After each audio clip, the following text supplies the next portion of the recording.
Hello everyone, how are you? I hope others can follow. I think the host will still let you in.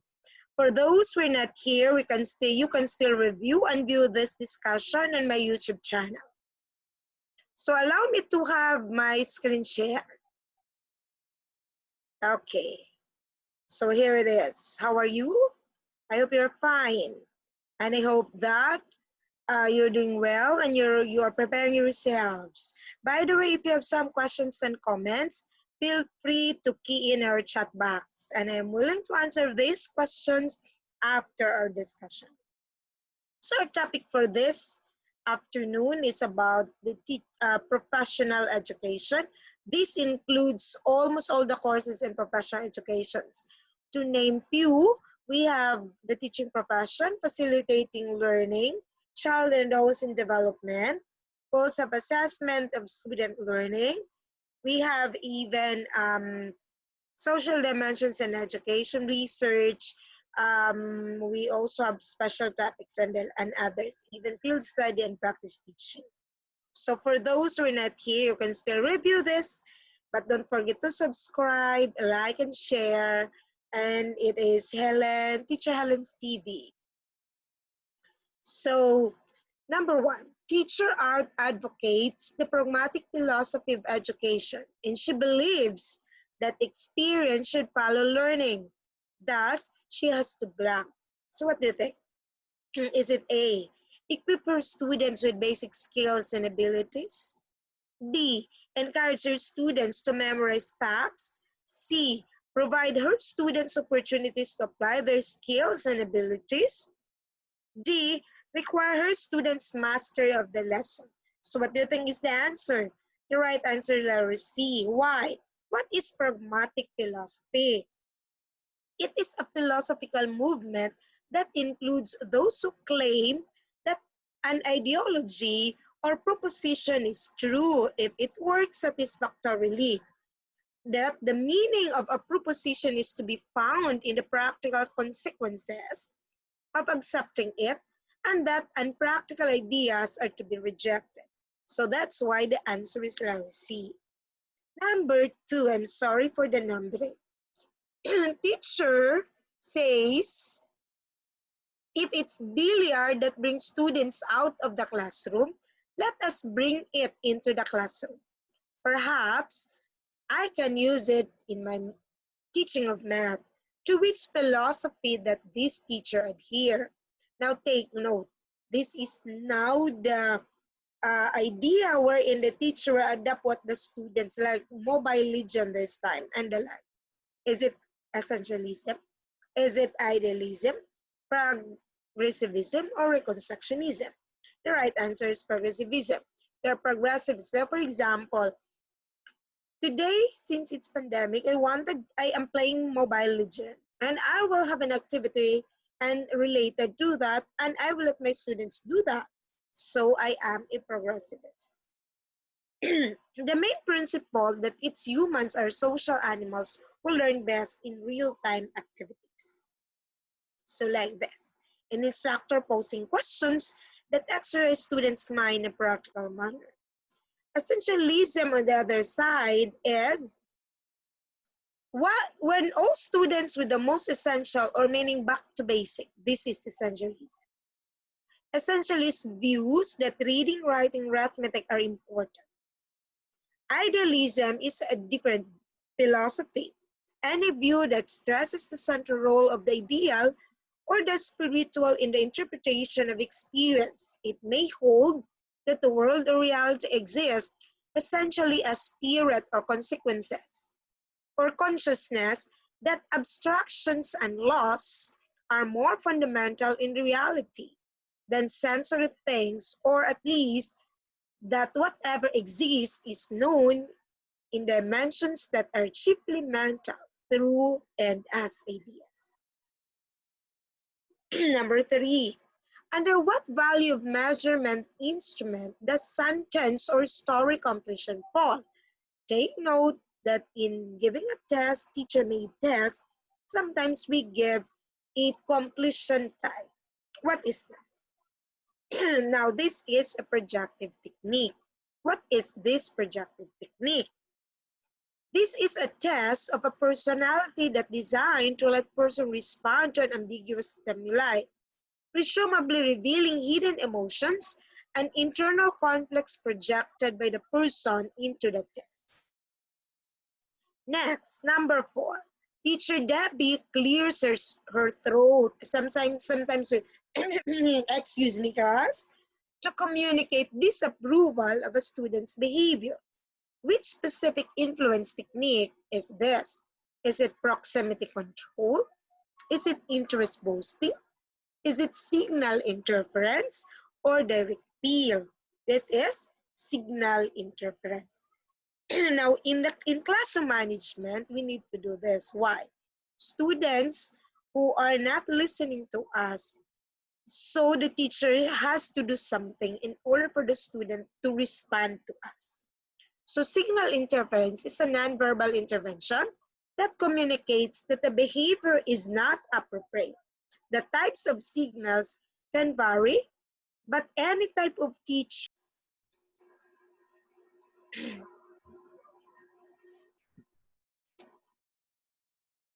So I hope that you're doing fine. I'm sorry if we have some interventions and distractions. So let us continue with our discussion. Number 5, what's the first step in planning an achievement test? Is it select the type of test items to use? Is it decide the length of the test, define the instruction objectives, or build a table of specifications? Now, you might ask why. The right answer is C. Take note that it is an achievement test. In planning a periodical test, the first thing that we're going to do is making a table of specifications. But in planning an achievement test, which is longer, now take note, usual achievement test is given at the end of the school year. So we need to revisit our instructional objectives. Number 6, which may not be a benefit derived from the use of graphic organizers. Now, when I study, I usually use graphic organizers, and even when I discuss. Why? It's easier for the student to learn. So is it A, make relationship among details clear? Or B, enable students to identify important ideas and details? Or C, strengthen teamwork? Or D, represent stated information in a complete form? The right answer is letter C. It will strengthen teamwork. Why? Students will work together and they will collaborate each other in order for them to learn the concept. It is a tool that allows students to organize ideas, patterns, and relationships in writing. 7, the ability to, what's this? Proceed, the objectives are related in order to mentally perceive what is seen, thus creating concrete visual images from memory. The right answer is visual spatial intelligence. Now, why is it that multiple intelligence is very important? According to Howard Gardner, the proponent of multiple intelligences, in his book, The Theory of Multiple Intelligences, that this differentiates human intelligence into specific modality rather than seeing intelligence as dominated by single general ability. Now, there are others who love singing, dancing, or speaking, or others may be bored when they will not see anything. So that's very important. So here is this 9 multiple intelligences. Number 8, what psychological principle is used when teacher link the new information to the previous one to enable the students gain a holistic view of the topic? Is it stimulation, B, accommodation, C, assimilation, or D, conceptualization? The right answer is assimilation. Why? What's the difference, according to Piaget, between assimilation and accommodation? Now, a mental representation or schema of a certain group of people, your whole life, you grow up with this around you, just adding more and more information that your schema that made sense of you, that's assimilation. You only notice information that fits your schema, that's assimilation. and confirms it, then you get to college and actually meet people from that group and realize that what you have learned from real interactions requires radical reorganization of your schema regarding that group, and that is now accommodation. Your new schema is completely different, not just full of additional information. So when you learn something today, when you're still young, and then when you grow up, it will be enhanced and enriched. Which type of test is used to discover further attitudes about self and others? Take note, self and others. Is it personality test? Is it intelligence test? Is it achievement test or diagnostic test? The right answer is personality test. Personality test, internal based characteristics, way of acting and thinking, wherein there are different traits that will be realized and it will be determined that stable qualities that a person shows in most situations. People who have several traits in common. And that's very important to know who are you. 10. Which are direct measures of competence? Now, when you get perfect, it doesn't mean that you're very good. So is it paper and pencil test? Is it personality test? Is it performance test? Or is it a standardized test? The right answer is performance test. Performance is the direct measure of competence. It is an authentic alternative assessment in the form of testing that requires students to perform a task rather than select the answer. So it's not limited on the paper and pencil, but it is very important that you have to perform and actualize what you have learned in order for us to assess whether the learning competencies is really met. 11. What should be done with students in upper grades who are in a non-reader? What will you do to students who are non-reader? Is it encourage him to join the reading club, give him comic book, give him attend remedial reading classes, have him, let him attend, or transfer him to a lower section? The right answer is remedial classes. Whether we like it or not, you might ask questions. How do teachers come up with remedial classes this time during pandemic? So it is now the time that we will look into things like you're using an LMS, and then after classes, not everybody will be able to join with your discussion like now. We have online classes and not everybody is here. It's because they cannot connect the internet. Sometimes I also failed and I also lost my connection. So that's very important. Remedial classes might be done in Messenger, in any other form, or even in text. A high school principal would like to know the causes of dropout in his school so he could find solution to this problem. What type of research will be used? Now take note that teachers this time, especially in the Department of Education, we are now required to come up with research. So what research are we going to have? Is it applied, action, pure, or experimental? The correct answer is action research. Action research, if you need to find, you know the problem, you need to solve the problem right away, you need to do action research because the action or the after implementing, after trying your solutions, you will be able to find right away the answer. 13, which of the following can be considered a form of civic engagement? Why do we need to have this? Now, later on you will know. So, is it a patronizing Filipino products, critical of government officials, so critiquing the government officials, bribing the government officials, take note, bribery is a crime, or electoral participation? That is electoral participation. Teachers will not say to the students, do not vote, but teachers will say, vote wisely. You are not going to campaign for any candidate, but you have to instill in the mind of the learners that we need to vote and exercise our right. Civic engagement has been identified as individual and collective actions designed to identify and address issues of public concern. It has many elements, but it is most basic sense, it is about decision-making or governance over who, how, and whom, and by whom to community resources will be allocated. 14. A teacher wants to make a scoring rubric for students' output. Which format will use differential weights for qualities of product of a performance? Is it performance-based, rating scales, holistic rubric, or analytic? The right answer is analytic rubric. But analytic rubric is very difficult to make. Holistic rubric is easy to make, but when you use analytic rubrics, it's easy for you to rate the student. So, scoring rubrics are descriptive scoring schemes that are developed by teachers or other evaluators. But take note, it is very important when you're going to give a student's portfolio or a performance test, they should be part in crafting the scoring rubrics. In which competency do my students find the greatest difficulty? So it is 0.1, 0.5, 0.9, or 1.0. This is difficulty index. Now take note, you need to have the table in order to know this. This is 0.1.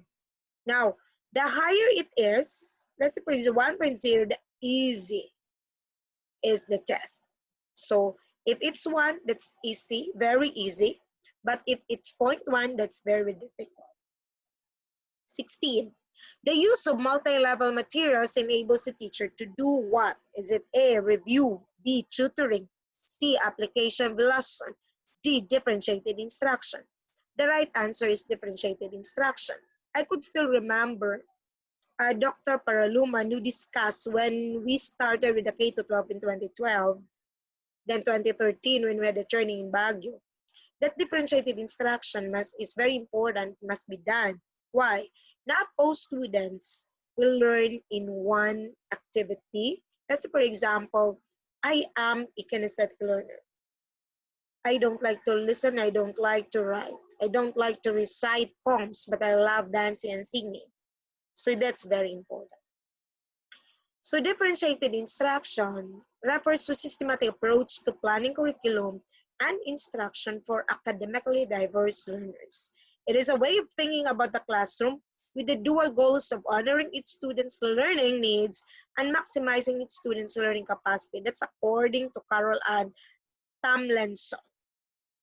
So differentiated instruction, according to Bailey Bird, is a process to approach teaching and learning for students of different abilities in the same class, because we know that our learners have different abilities. I have seen something in the chat box.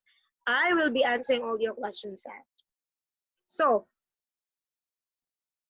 in a DI class, teacher proactively plans varied approaches to what students need to learn, how they will learn, and how they will express what they have learned, or in order to increase the likelihood that each student will learn as much as he or she can.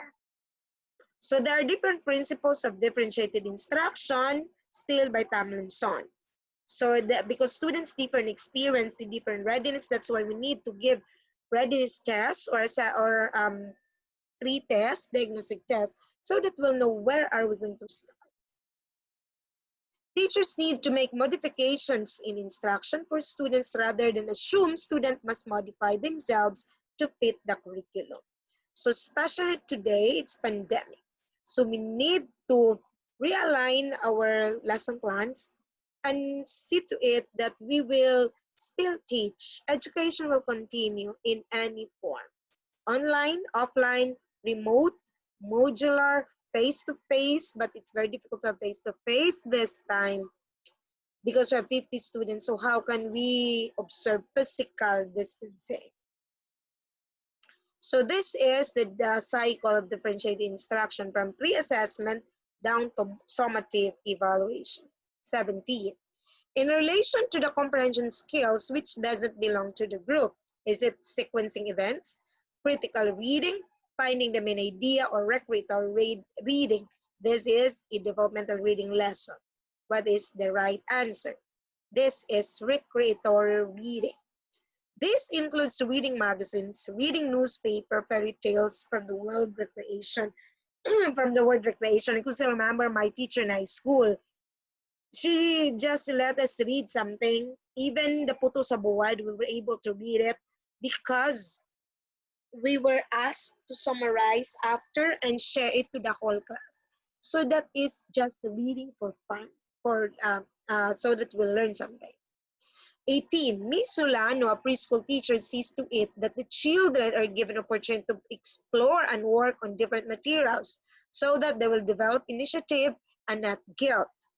She is guided by the theory of A. Maslow, B. Kohlberg, C. Garner, D. Erickson. What do you think?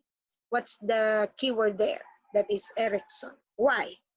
According to Erickson, doesn't talk about psychosexual stages. He discusses psychosocial stages. These are the stages: infant, hope, take note, trust versus mistrust, toddler, preschool, down to adult, which is integrity versus despair. 19. Article 14, Section 2 highlights the importance of providing system free public education in elementary and high school levels. Why is there such a necessity? Elementary and high school provide formal education. B. These levels provide a foundation for functions and roles. C. No one goes to college without passing the grades in high school. D. A few people cannot afford the expensive quality in a private school. The right answer is it provides foundations. Now, why is it that elementary and high school is free? It's because this is basic. We need to learn the basics so that we'll be able to be better citizen in the country. Now, when you go to college, you will learn you will focus with your specialization. So the basic thing I learned in elementary and high school, that includes the senior high. It's very clear in our Philippine Constitution. It says, establish, maintain, and support a complete, adequate, and integrated system of education relevant to the needs of the people and society. Establish and maintain system of free public education in the elementary and high school without limiting the natural right of parents to rear their children. Elementary education is compulsory to all children. So it's very clear in our Constitution. 20. The use of graphic organizers meet up the brain process because they mainly blank. Is it organize the words in some ways the students remember? Appeal to both the left and right hemisphere of the brain? Arouse the student interest in the lesson being learned? Or simulate neutral wirings of the brain in the process? The right answer is appeal to both left and right. I could still remember when we had a seminar, and then it's very important that you should have both the left and right brain. Now, graphic organizer is very important. It's a visual display that demonstrates a relationship between facts, concepts, or ideas. Graphic organizer guides the learner's thinking as they fill in and build upon a visual map or diagram. They are also informally used as a term to describe all visual learning strategies such as concept mapping, webbing, mind mapping, and many more. So I have seen here in our chat box, they ask, paano kaya malalampasan ng mga guro natin yung pandemic? Well, let us trust the government. It's very important to trust the government. And it's very important to follow rules. Pag sinabing social or physical distancing, do that. Pag sinabing huwag lumabas, huwag lumabas. Pag sinabing study at home, you study at home.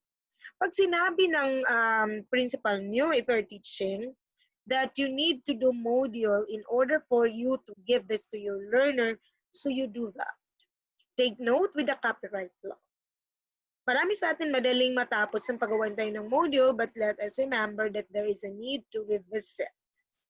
No, we need to cite authors of that word, kung saan mo yan kinuha. It's very important to cite authorities. So, I hope this is an example of graphic organizers. I hope that you've learned something. May iba pang tanong dito. Ma'am, paano ko bibigyan ng kritis ang student ko amidst pandemic? Well, you can do it in written form. Diba, the local officials will distribute the material to the learners if they don't have access in the internet. So if you have the internet, it's good for you to do it in Google Forms so you can send it to them. But if you don't have, like if they don't have the very good connection, then you send it in Facebook. If they cannot access that one, then print it. So yeah, ganun lang. So till next meeting, I hope that everybody can attend our discussion next meeting. So for those who were not here, stay tuned for more teacher and learning episodes, and you can revisit and review this in my YouTube channel. Don't forget to subscribe, like, and share. So this is your teacher, Dr. Helen Boholano, saying happy teaching, happy learning, and have a blessed day, one and all. Good afternoon.